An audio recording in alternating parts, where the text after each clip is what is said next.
الذين أوتوا الكتاب من قبلكم ومن الذين أشركوا أذى كثيرا وإن تصبروا وتتقوا فإن ذلك من عزم الأمور.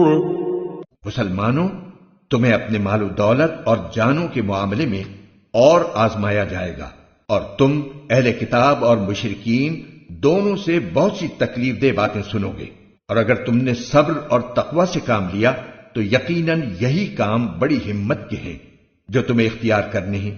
وَإِذْ أَخَذَ اللَّهُ مِيثَاقَ الَّذِينَ أُوتُوا الْكِتَابَ لَتُبَيِّنُنَّهُ لِلنَّاسِ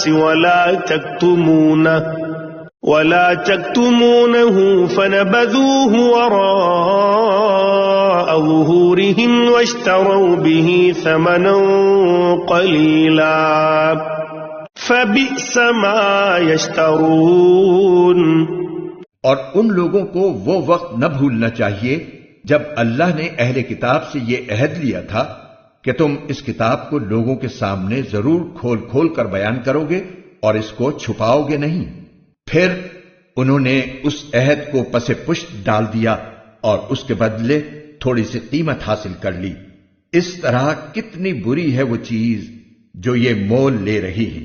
لا تحسبن الذين يفرحون بما أتوا ويحبون أن يحمدوا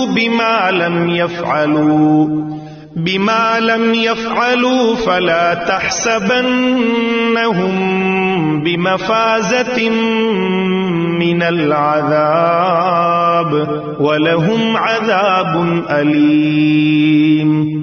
یہ ہرگز نہ سمجھنا کہ جو لوگ اپنے کیے پر بڑے خوش ہیں اور چاہتے ہیں کہ ان کی تعریف ان کاموں پر بھی کی جائے جو انہوں نے کیے ہی نہیں، ایسے لوگوں کے بارے میں ہرگز یہ نہ سمجھنا کہ وہ عذاب سے بچنے میں کامیاب ہو جائیں گے.